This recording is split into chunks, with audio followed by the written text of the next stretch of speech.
Halo semuanya, perkenalkan nama Sensiong. Saya dari kelas 10 akuntansi. Dan untuk video kali ini saya akan menjelaskan tentang materi lisensi karya cipta. Dan untuk pembahasan saya pertama, saya akan menjelaskan tentang pengertian lisensi karya cipta.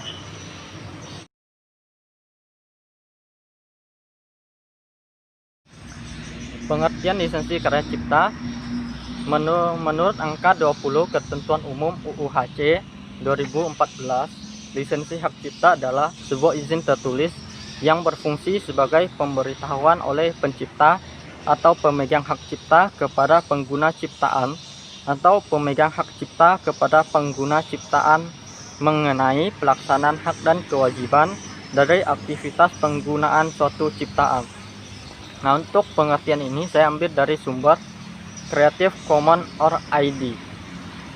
Pengaturan tentang hak cipta sudah ditetapkan dan diatur dalam Peraturan Perundangan Nomor 28 Tahun 2014. Dalam undang-undang tersebut menjelaskan bahwa ciptaan adalah setiap hasil karya cipta di bidang ilmu pengetahuan, seni dan sastra yang dihasilkan atas inspirasi, kemampuan, pikiran, imajinasi, kecekatan, keterampilan, atau keahlian yang diekspresikan dalam bentuk nyata yang dihasilkan oleh perseorangan atau badan hukum tertentu yang selanjutnya disebut sebagai pencipta. Setelah didaftarkan dan disahkan menurut aturan perundangan, pencipta akan memperoleh hak cipta dan selanjutnya akan disebut sebagai pemegang hak cipta. Yang disebut pemegang hak cipta yaitu pencipta itu sendiri atau pihak lain yang telah menerima hak lebih lanjut dari pihak yang menerima hak cipta tersebut secara sah. Ada sebuah contoh ilustrasi mengenai pemegang hak cipta dan contohnya seperti ini. Ada sebuah foto bertemakan pemandangan objek wisata di daerah Gunung Kidul, Yogyakarta yang dishoot oleh perusahaan ABC menggunakan kamera Canon EOS 1300D 18MP pada 13 Maret 2009. Foto tersebut kemudian diunggah dan dibagikan melalui situs tertentu dengan syarat membayar lisensi foto tersebut. Adapun foto tersebut dikategorikan sebagai sebuah karya atau ciptaan. Sementara itu, perusahaan ABC berperan sebagai penciptanya. Hak penuh untuk menciptakan pertama kali menerbitkannya disebut sebagai hak cipta dengan segala konsekuensi hukum terkait dengan hasil ciptaannya, sehingga perusahaan ABC juga disebut sebagai pemegang hak cipta. Dari ilustrasi ini, perusahaan ABC disebut sebagai pemegang hak cipta karena perusahaan ABC yang men-shoot foto tersebut dan mengunggahnya ke situs tertentu. Dalam Undang-Undang Nomor 28 Tahun 2014 Pasal 1 menyebutkan bahwa hak cipta adalah hak eksklusif pencipta yang timbul secara otomatis berdasarkan prinsip deklaratif setelah suatu ciptaan diwujudkan dalam bentuk nyata tanpa mengurangi pembatasan sesuai dengan ketentuan peraturan perundang-undangan. Untuk setiap hasil karya yang telah memiliki hak cipta, pihak lain tidak bisa menggunakan hasil karya atau produk kita secara bebas, melainkan harus memperoleh izin tertulis terlebih dahulu. Jika pihak lain tidak memperoleh izin secara hukum dengan melakukan pembajakan, penggandaan, ataupun perubahan pada hasil karya cipta tersebut, pemegang hak cipta dapat menuntut ganti rugi secara sah di pengadilan.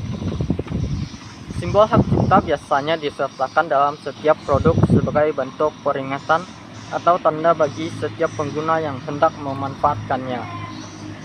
Nah, di sini seseorang yang telah menciptakan sebuah karya atau produk itu harus memiliki hak cipta.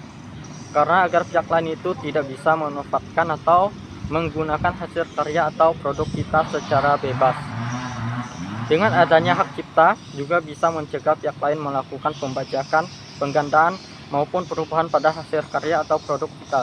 Karena hak cipta yang kita dapatkan telah kita peroleh secara sah sesuai undang-undang. Di samping lisensi yang dijamin oleh peraturan perundang-undangan, kemudian disebut dengan hak cipta.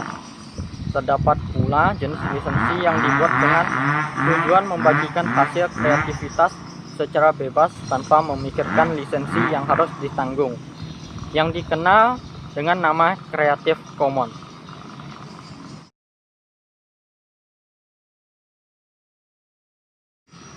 Lisensi Creative Commons.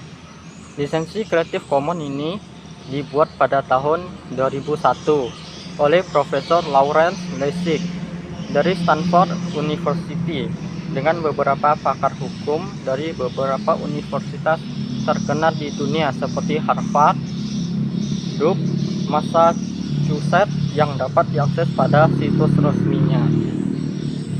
Tujuan utama lisensi Creative Commons ini adalah menyediakan lisensi hak cipta secara gratis kepada kalangan publik dalam dunia maya. Setiap pencipta karya inovatif yang berkeinginan meluncurkan karyanya dapat mengunjungi dan mengatur jenis lisensi yang akan digunakan. Setelah menentukan jenis properti dan atribut lisensi, pemegang hak cipta dapat membagikannya dengan menyertakan kode baris untuk ditempelkan pada websitenya. Jika ada pengunjung melihat hasil karyanya atau bahkan mengikut sertakan dan mengcopy paste karyanya, pengunjung web akan melihat logo Creative Commons lengkap dengan atribut dan kekuatan yurisdiksinya. Nah, di sini ada beberapa simbol atribut lisensi Creative Commons yang dapat diatur melalui situs websitenya. Beberapa simbol atribut lisensi Creative Commons yaitu sebagai berikut ini. Simbol yang pertama yaitu BY atau attribution. Fungsinya ketika dipublish berbagi konten dan menyalin harus menyertakan nama pembuat karya. Simbol yang kedua NC atau non-komersial. Fungsinya dibagikan secara gratis ketika menggunakan konten tersebut. Simbol yang ketiga ND atau no derivatives. Fungsinya pengguna tidak boleh mengedit konten. Simbol yang keempat SA atau share alike. Fungsinya memberikan kesempatan pengguna lain untuk membuat turunan persis aslinya namun dengan lisensi yang sama. Nah, dan sekarang coba perhatikan contoh bentuk lisensi Creative Commons berikut ini. Dari gambar lisensi di atas dapat kita jelaskan bahwa konten tersebut memiliki lisensi Creative Commons dengan 3 jenis ketentuan. Dan ketentuannya yaitu yang pertama attribution, yaitu harus mencantumkan nama pencipta konten ketika dibagikan. Yang kedua non-komersial, yaitu tidak berbayar. Dan yang ketiga share alike, yaitu dapat dibuat turunan dari karya asli dengan lisensi yang sama. Selain lisensi Creative Commons, terdapat juga jenis lisensi public domain. Nah, public domain ini dikeluarkan oleh Creative Commons sendiri.